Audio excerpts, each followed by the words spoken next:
মুঠো স্বপ্ন চেয়ে সিনেমা পাড়ায় সাকিব ও দেবের সাড়া পাওয়া গেলেও সাড়া পাওয়া যাচ্ছে না ওপার বাংলার সুপারস্টার।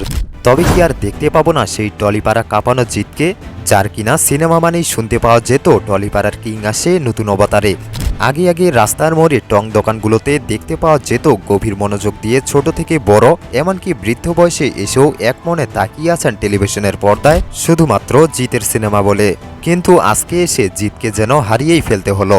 এখন শুধু মোবাইলের পর্দায় উকি মারলেই দেখতে পাওয়া যাচ্ছে সাকিব ও দেবের সিনেমা নিয়ে ভক্তদের মধ্যে নানা রকম বিতর্ক। তবে কিন্তু এবার সিনেমা পর্দায় জিতকে দেখা মিলতে চলেছিল, তবে সেটাও আর হলো কই, কেননা আর্থিক জটিলতায় আটকে গেল জিতের লায়ন। আর শেষ মুহূর্তে এসে লায়ন থেকে সরে দাঁড়ালেন এক প্রযোজক। আর সেটা নাকি আর্থিক সমস্যার জেরেই আপাতত শুরু হচ্ছে না জিতের ছবির শুটিং। তবে ওদিকে রঘু ডাকাত নিয়ে মিলল বড় আপডেট।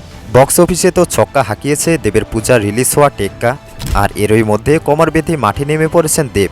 ক্রিসমাসে আসছে তার ড্রিম প্রজেক্ট খাদান, কিন্তু থেমে নেই দেব। টলিপাড়ায় চর্চা, এমনকি খাদানের প্রচারের ফাঁকে ফাঁকে রঘু ডাকাতের প্রস্তুতি পর্ব শুরু করেছেন এই অভিনেতা।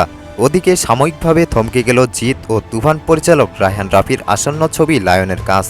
জনমানুষে এবং বিভিন্ন বইয়ে প্রচলিত রঘু ডাকাতের দুর্ধংস সব রোমাঞ্চকর কাহিনীর মিশেলে নাকি হতে চলেছে ধ্রুব বন্দ্যোপাধ্যায়ের এই ছবি। তবে কিন্তু সঙ্গে থাকবে নীল বিদ্রোহের ঘটনাও।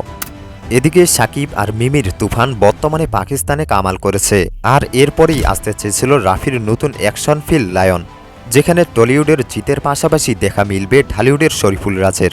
তবে এখন জানা যাচ্ছে যে আগামী ঈদে এই ছবির মুক্তির কোনো সম্ভাবনাই নেই, কারণ চলতি বছর ডিসেম্বরে কোনোভাবেই ছবির শুটিং শুরু হওয়া সম্ভব নয়। জানা যাচ্ছে বিগ বাজেটের এই ছবি থেকে পিছু হাঁটছেন এক প্রযোজক, আর সেই কারণেই তৈরি হয়েছে আর্থিক জটিলতা। আর্থিক সমস্যা মিটলে তবেই ফ্লোরে যাবে এই ছবি।